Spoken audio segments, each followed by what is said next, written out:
Welcome back into Wake Up America. Time for one of my favorite parts of the show each day. White House Press Secretary Jen Psaki providing us another interesting nugget concerning the Russian invasion in today's Psaki Dodge. You know, I was at the State Department. The president was the vice president the last time Russia invaded Ukraine. This is a pattern of horror from from President Putin and from the cronies around him. Jen, we know that you were running the show back in 2014 as well. Joe Biden was vice president, and Vladimir Putin, opportunistic, saw the chance to do what he's doing now, and that was a preamble to what we're seeing now. Nothing happened during the Trump years, which is interesting. Not something she should be proud of when she said that. That's getting a lot of response on she said social it, you know, media. she was like, ugh. Yeah. Shouldn't have said that. But it was almost like, yeah, you know, we were here then, and it was a disaster then. We're back. It's a disaster now. That's kind of what that felt like. All right, let's get some reaction from our powerhouse panel. We start with from Project 21's National Advisory Board, radio host Christopher Arps, former Deputy Press Secretary under President Donald Trump, and Newsmax contributor Hogan Gidley, and my co-host Allison Maloney. Great to have you all on. I want to put up a map just for anybody just joining us this morning to sort of reset where we are right now when it comes to Ukraine. So we just had a member of the Ukrainian parliament on a moment ago. If you look to the southern part of this map right here, Kherson, just to the north west of Crimea, that is a port city of about 300,000 people. Russia now controls that city.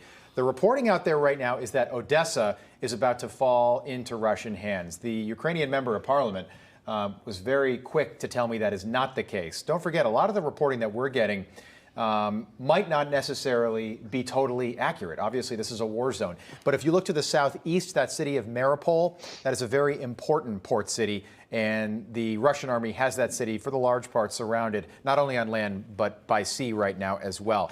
So, Hogan, to you first. It seems pretty clear. Ukraine produces 13% of the world's corn, 12% of the world's grain. The Russian army is now choking off these port cities from the rest of the world. Imports, exports, food, 40 million people still in Ukraine. They are trying to starve them out and prevent anything from getting into the country that would help sustain this population and help them fight back. Does it seem now that maybe Vladimir Putin is not as mad as we thought? Maybe there is a plan to this invasion, this illegally run invasion? Well, it seems like he's accomplishing what he wanted to accomplish, what he stated that he wanted to accomplish. And when someone tells you they want to invade Ukraine, chances are in this country, we rarely believe those folks. But in fact, you should believe them. I mean, Vladimir Putin has been telegraphing this move for a long time. He's pretty clear about the stated goals.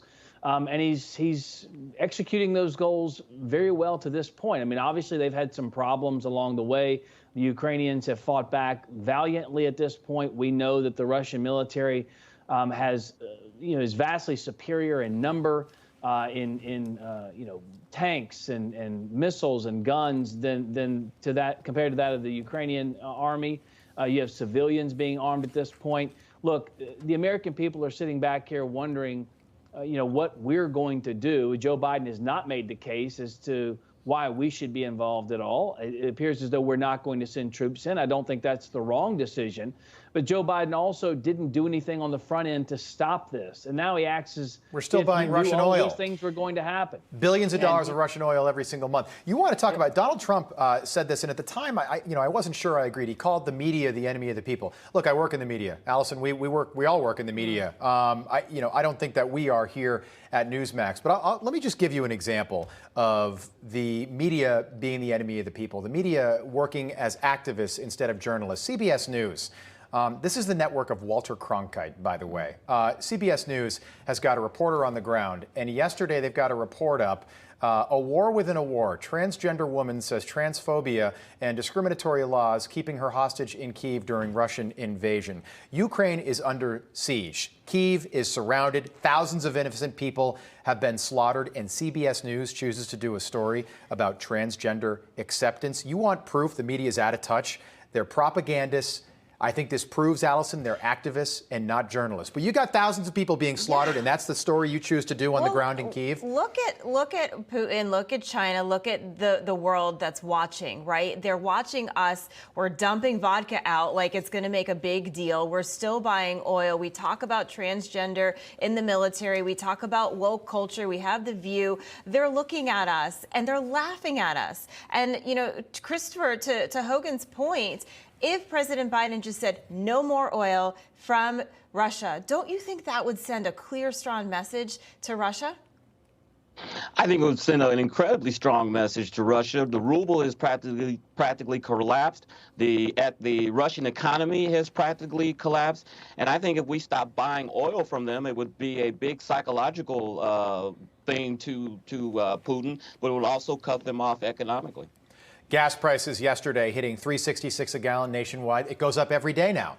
So a month ago, it would go up, 10 cents over the course of maybe a couple of months. Now, every day it goes up by a cent or two. Oil yesterday, it was $111 a barrel yesterday.